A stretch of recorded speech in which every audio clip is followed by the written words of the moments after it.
In May 1999, psychedelic explorer Terence Mckenna was diagnosed with a brain tumour and given between 3 and 9 months to live. I contacted Terence by email and mentioned that I was making a documentary about shamans of the Amazon and asked if I could meet him and record an interview. Flying back home from the Amazon on December the 9th, 1999, just 4 months before he died, Terence gave me one of his last interviews at his home on the Big Island of Hawaii.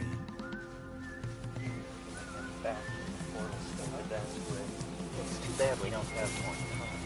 Terence had tried many natural therapy cures and had also recently undergone gamma knife surgery to try and remove the tumour. You've been here for a while? Oh, I finished the house about 2.5 years ago and was here about 2.5 years building it, so... Right. Yeah. Let me get Christy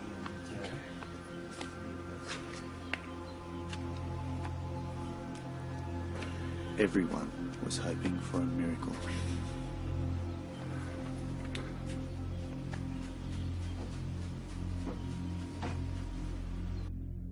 Why do you think governments, most governments in fact around the world, have banned ayahuasca and made most psychotropics illegal? Well, I think a social system is the product of a process of, you could call it social natural selection, that a civilization produces various religious ideas, political ideas. Some survive and some don't. And it's because the social system is applying selective pressure, saying universal medical care for all, we don't need that. Sexual flexibility among teenagers, well, we don't need that. So over time, a social system is built out of what is saved and what is thrown away. And so when you start putting drugs into a social system that actually promote unusual ideas, you're pushing the most important buttons that a society has, the buttons that shape what it believes about life and death and value and marriage and childbearing and all these things. And so that's very sensitive stuff and inevitably becomes a point of contention. And societies will arm wrestle over that, up to and including putting you away for 20 or 30 years for a half a gram of grass or something. The war on drugs that America's sort of pushing around the world, what do you think the effect is of that, and who's really behind it, do you think? Well, wasn't the struggle against communism a kind of struggle against ideas and who thinks what and who is permitted to believe that people should be paid more than $3.80 an hour for whatever labor they're asked to do and some of this other stuff. So capitalism, if it doesn't have enemies, it will create enemies. It will point out these people or these people. And so I think it's a thing like that, that it's a struggle to control the political agenda.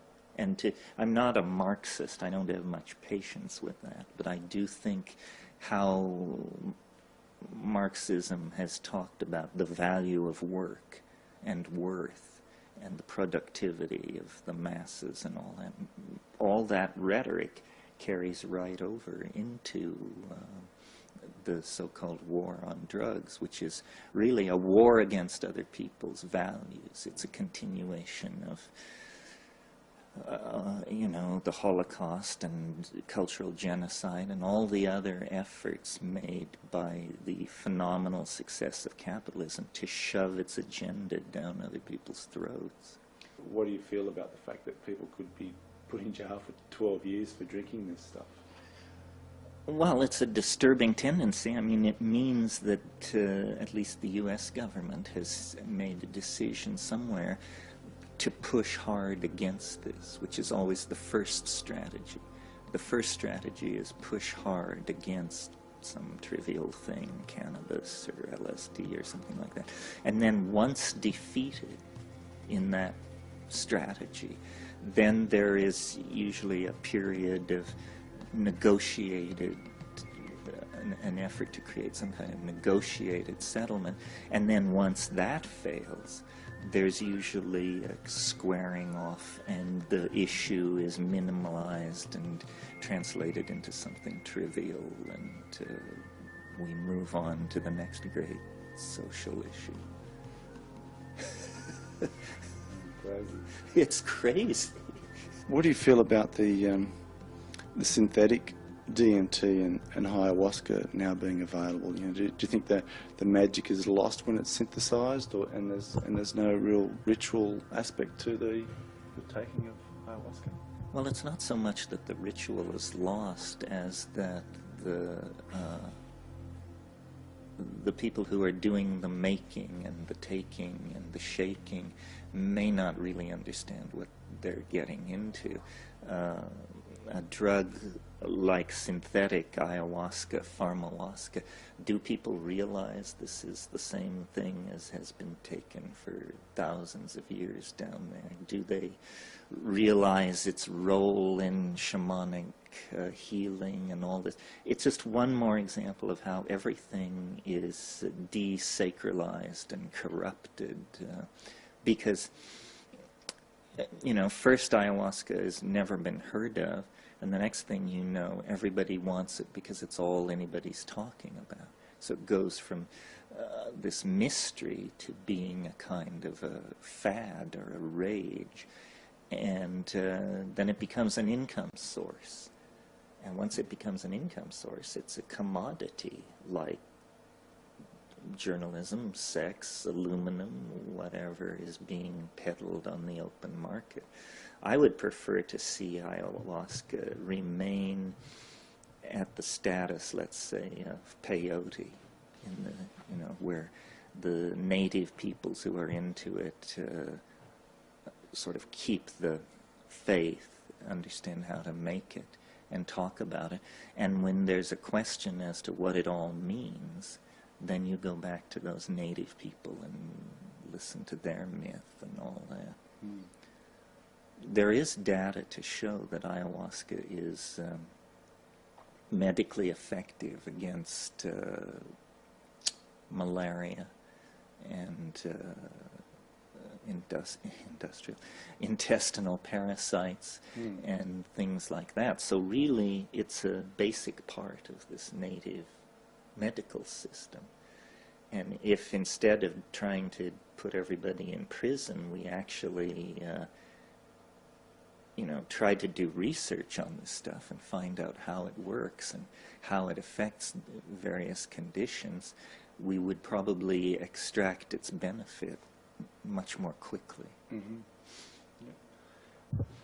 Okay, so what about the combination of ayahuasca and the psychotria viridis? That seems to be a magic combination. How is it that the DMT is able to be absorbed in the stomach, whereas if you could just explain that relationship. Well, it involves the interrelationship between a brain-mind system that has had all the monoamine oxidase taken out of it pharmacologically. And all these psychoactive drugs seem to have a bigger, more dramatic impact in the presence of a lowered MAO threshold. And how this was discovered by Amazonian Indians millennia ago and not discovered by Western science till 1956 or something is just one of those peculiar facts about ethnobotany and ethnomedicine. But it's certainly true that you have a much more dramatic effect with the two in combination. How many of these kinds of facts of folk science are out there to be discovered, we don't really know yet, but slowly it's all being unraveled. It's never been explained, why there are so many plant psychedelics in the New World. The jojoba snuffs, the ayahuasca, the mushrooms in the New World, Salvia divinorum. All of these things are New World, and this has been a social phenomenon, the exploration of which has been pretty much pushed by New World anthropologists and philosophers. If we'd had to depend on European philosophy for the content of the century, we'd all be reading Jacques Derrida and you know, those kind of people. So it's a local phenomenon that's become global. The way we value the earth, the way we value commodities, the way we extract them and manufacture them into saleable goods, this will all be seen in a different way, I think. And again, it's an issue of capital and labor and how you value what you put your life into and that sort of thing. Well, what the shamans know that we don't is which plants, how, and where. And it took a long time to figure this out. You know, they didn't invent the calculus. They didn't, you know, sailing vessels of great speed and power. None of that was pursued. What was pursued was these vegetable entities that can be coaxed out of the plant world. And the irony is that Europe, who set out, you know, in the 17th century to explore the world, to bring it Christian civilization, may have encountered phenomena and variants on civilization that will ultimately prove more powerful than what we were peddling. This discussion is by no means closed at this point.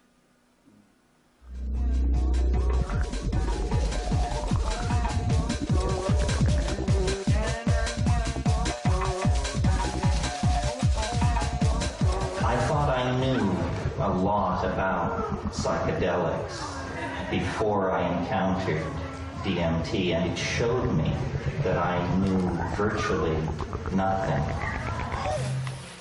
This is Salvia divinorum. Oh yeah, this is a great shot. Full flower. Oh, wow. Yeah, you rarely see it so dramatically in flowering. This one. Yeah. Salvia divinorum, yeah. And what Purple flowers. what are the effects of these? What part do you use? You use The the leaf. leaf, and it has a compound called alpha-salvinorin in it, and it's very easily grown in the right soil. Roll up 80 leaves and chew them. Yeah. And You just chew it. Chew it. And what's And the eat it, effect? and eat it as you're... That's Oh, how yeah. the Mazateks do it. Oh, mother. And what's the effect of it? Very Hallucinogenic, strange, psychedelic. very hard to describe, but Psychedelic. not really understood or known until 10 years ago or so. You know?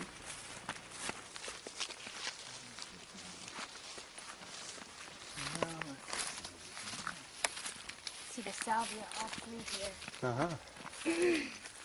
And what's the legal status of that? It's It's legal. completely legal. Amazingly enough. Well, let's see.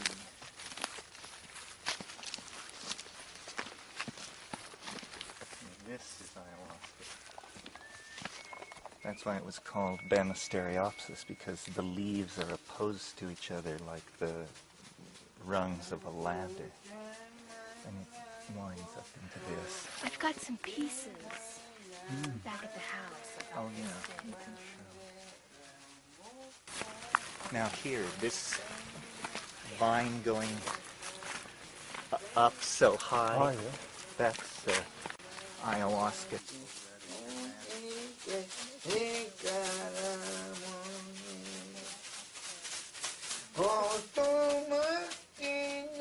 Well, I think the shaman offers an immense example of courage. The shaman is not afraid of things which modern, postmodern people are afraid of, specifically madness, a kind of madness. People are afraid of drugs because they associate it with some kind of ultimate unhingement. as we gain shamans who can speak to us in our own vocabulary, this will fade away. This is, to some degree, the motivation for my career, is basically to say, to give people permission, to say, it's safe, it's scary, it's weird, but you're not going to end up in a straitjacket in some back ward. You'll live through this. It's no more terrifying than the world's largest roller coaster or one of those places. So permission is what I find people want from me. They want me to say, yes, I did it. It was very scary. I lived to tell the tale. Showed you there were more rabbits in the field than you thought, right? Wondering how to explain it. I mean, I know it's nearly beyond explanation, but for you, what happens for you when you smoke DMT? I go to a place where language finds it very hard to pull over and look around. It's almost as though it takes you to a world that is not Englishable, and I suppose Germanable and so forth. But as a native speaker of English, that's what it looks to me like is happening. That the vehicle of language can only... Breaks down. Yeah, it breaks down, and no matter how you try and claw the air, it doesn't quite come over and give itself to you. So that's fascinating to me as a writer and a storyteller and someone with an interest in narrative and all that.